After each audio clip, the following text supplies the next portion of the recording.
In this lesson, we are going to learn about el imperfecto del subjuntivo, or the imperfect subjunctive. Let's start with the conjugations of the imperfect subjunctive before we go on to the uses. To form any verb, and this is 100% of all verbs in the imperfect subjunctive, you have to get the ustedes, ellos, ellas form of the verb in the preterite tense. You drop the ron on the end of the verb, and then you add the following endings. Ra, ras, ra, ramos, rais, ran. For example, tomar, comer, escribir. The ustedes, ellos, ellas form of the preterite tense are tomaron, comieron, escribieron. You drop the ron, as it states in the instructions, and then you add your endings. Tomara, comiera, escribiera. Tomaras, comieras, escribieras, and so on and so forth.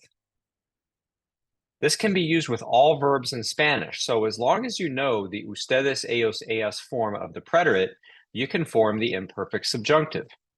Let's take a look at verbs that are stem changing and also irregular. For example, pedir, the preterite form is pidieron. Drop the ron and add the ra, pidiera. Dormir, durmieron, durmiera. Venir, vinieron, which is an irregular verb, viniera. Tener, tuvieron, tuviera. Hacer, hicieron, hiciera. Dar, dieron, diera. And so on and so forth. You will notice that all verbs go to the ustedes, ellos, ellas form, drop the ron, and then add the ending that corresponds for the imperfect subjunctive. There are no exceptions to this rule. Now, what about the uses of the imperfect subjunctive? Let's take a look at the general uses, and let's do some examples. The imperfect subjunctive is a form that's used almost identically to the present subjunctive, but here's the difference. Subject 1 plus verb expression in the preterite, imperfect or conditional, plus K plus subject 2 plus imperfect subjunctive. So whereas when you guys learned the subjunctive in previous classes in Spanish 201, you learned that the verb expression was in the present tense and that the second part of the sentence was in the present subjunctive. So essentially, it's past tense with the imperfect subjunctive. We also refer to that as the past subjunctive. Okay, here are some examples of present subjunctive and then past subjunctive. Manuela quiere que sus padres le compren un carro nuevo. Manuela wants her parents to buy her a new car. Okay, quiere is in the present tense. It's a trigger phrase for subjunctive, so it is an example of influence. And then compren is the present subjunctive. Change quiere to quería. Manuela quería que sus padres le compraran un carro nuevo. Manuela wanted her parents to buy her a new car. So quería is in the imperfect, which is one of the past tenses. And then comprar has to be in the past or imperfect subjunctive to match. Mis padres se alegran de que yo venga de visita. My parents are happy that I'm coming to visit. Mis padres se alegraron de que yo viniera de visita. So se alegran, they are happy. Se alegraron, we're happy.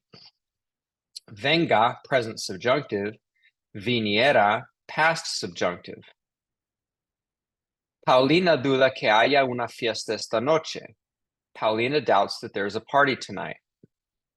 Paulina dudaba que hubiera una fiesta esa noche. Paulina doubted that there would be or was a party that night. So all you're doing is taking the verb in the present, switching it to the past, present subjunctive, to the past subjunctive. Okay, here's another example. Estoy buscando una casa que tenga piscina. I'm looking for a house that has a pool. This is an example of the subjunctive used with adjective clauses, meaning you're referring back to something that doesn't exist or is indefinite. I am looking for a house. Okay, that means that I don't know specifically which house it is yet. So this house is not real yet. And we use the subjunctive to describe anything about this house. So when I put it in the past, it's the same idea. Yo estaba buscando una casa que tuviera piscina. I was looking for a house that had a pool. That house, even in the past, still did not exist at that time. So anything I use to describe that house has to be in the subjunctive, but it's in the past subjunctive because the expression is in the past. Vamos a limpiar la casa antes de que lleguen los invitados. We are going to clean the house before the guests arrive. Okay, this is an example of using the subjunctive in adverbial clauses, meaning the action has not happened yet. We are going to clean the house before the guests arrive. Now, the expression antes de que always carries the subjunctive. So, because limpiamos is in the past, we cleaned the house antes de que llegaran los invitados, before the guests arrive.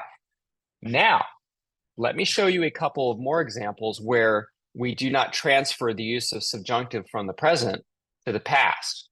So for the most part now, you've seen that the use of subjunctive in the past is the same as the present. But there's one little exception that I would like to show you. And this exception actually goes back to those adverbial clauses I was talking about. Let's do a sentence in the present.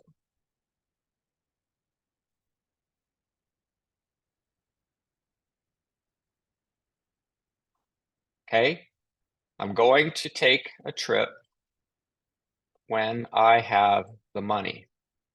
Okay, so tenga, why is that in the subjunctive?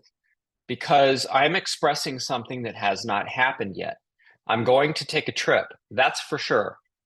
When I have the money, well, I don't have the money right now. So that's something that's going to happen in the future. So I express that idea by using subjunctive, and it has to come after an adverbial time expression like cuando.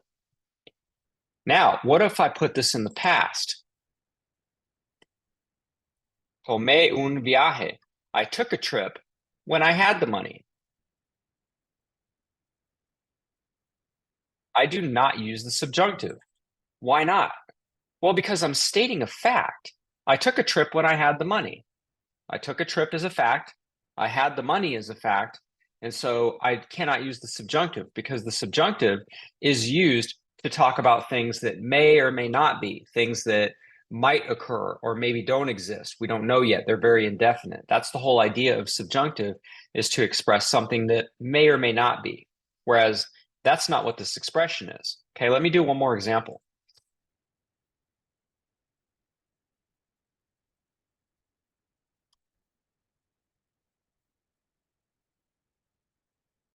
Okay, as soon as the guests arrive, we will make a toast.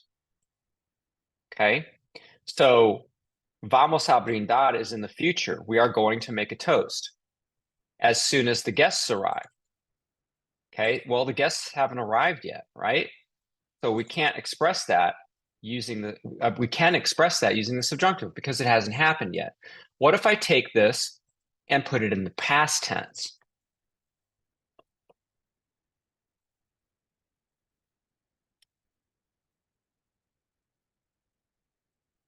As soon as the guests arrived, we toasted.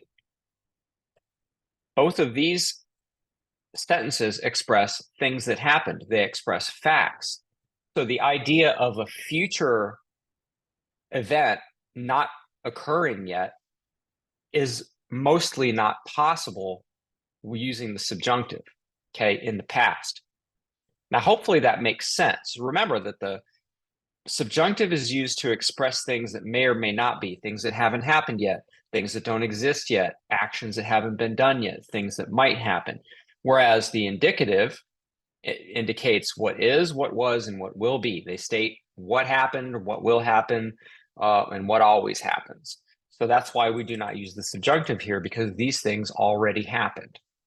Hopefully that makes sense and that you see the difference between using adverbial clauses in the future versus the past. For the most part, they don't match, but everything else with subjunctive from the present tense is exactly the same in the imperfect subjunctive, except everything's in the past.